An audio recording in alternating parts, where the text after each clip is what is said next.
আপনার মেয়ে যদি একা সিঁড়ি বা লিফট ব্যবহার করে তাহলে সে একদম নিরাপদ নয়। কারণ আপনি থাকেন ফ্ল্যাট বাড়িতে অনেক উপরের তলায়। আপনার কম বয়সী মেয়েটি একাই লিফট বা সিঁড়ি দিয়ে উপরে ওঠে। উপরে ওঠার সময় অনেকগুলো ফ্ল্যাট তার সামনে আসে, অনেকগুলো মানুষ তার সামনে পড়তে পারে। সেজন্য আপনার মেয়েটি মোটেও নিরাপদ নয়। নিজের পরিচিত কাউকে বিশ্বাস করার কোনো কারণ নেই।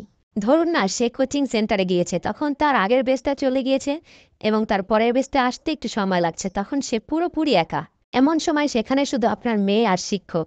সেখানে আপনার মেয়েটি মোটেও নিরাপদ নয়। যেহেতু সে একা, শিক্ষক যদি কোনো খারাপ উদ্দেশ্য রাখে, মেয়ের কিন্তু বড় ধরনের বিপদ হতে পারে। তাই প্রাইভেট বা টিউশনিতে কখনোই মেয়েকে আগে ভাগে একা যেতে দিবেন না।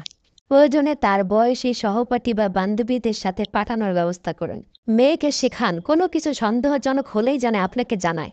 আপনার মেয়ে যদি তার বান্ধবীর বাসায় থাকে, সেখানে যদি তার বাবা বা ভাই থাকে, তাহলে সেখানেও কিন্তু আপনার মেয়েটি নিরাপদ নয়। বান্ধবীর মা ভালো হতে পারে, কিন্তু ভাই বাবা কেমন এটা কি আপনি জানেন? অনেক নিকট আত্মীয় বা নিকটস্থ লোকদের দ্বারাই তো শিশুরা বেশিরভাগ নির্যাতনের শিকার হয়ে থাকে। ওদের পরিবার তো ভালো, ওরা এরকম মানুষ না, এমন ধারণা মনেও রাখবেন না। এমন ধারণাই আপনার মেয়ের জীবনের জন্য বিপদ আনতে পারে। তাই মেয়েকে কখনো অন্যের বাসায় একাত কখনোই ছাড়বেন না। আর যদি ছাড়তেই হয় তাহলে নিশ্চিত করুন আপনার মেয়েটি সেখানে পুরোপুরি নিরাপদ কিনা। স্কুলের ক্লাস যদি ৮টায় শুরু হয় আর আপনার মেয়ে যদি ৭টায় সেখানে যেয়ে বসে থাকে, তাহলেও কিন্তু সে মোটেও নিরাপদ নয়। সকালে শিক্ষক শিক্ষিকারা এখনো আসেনি, তখন সেখানে গার্ড বা অন্যান্য কর্মচারীরা থাকতে পারে।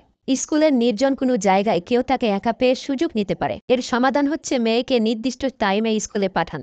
মেয়ে যাতে নির্জন কোনো জায়গায় না থাকে সেটা নিশ্চিত করুন।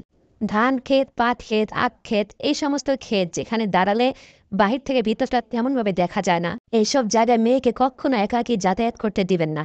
অনেক মেয়ে প্রেমিকের ডাকে এসব জায়গায় গিয়ে বড় বড় বিপদে পড়ে।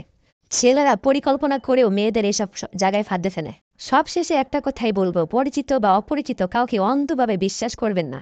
আপনার মেয়ের গতিবিধি সবসময় নজরে রাখুন। কাউকে বাসায় একা ঢুকতে দেবেন না, যতই পরিচিত জন হোক না কেন। মেয়েকে শেখান কেউ খারাপভাবে ছুঁলে বা স্পর্শ করলে সঙ্গে সঙ্গে যেন আপনাকে জানায়। কেউ যদি ভয় দেখিয়ে চুপ করিয়ে রাখে, তাহলে সে যেন চিৎকার করে নিরাপদ জায়গায় চলে যায়, এটা শিখান। কোনো সন্দেহজনক ঘটনা ঘটলে মেয়েকে ভয় না দেখিয়ে তার পাশে থাকুন।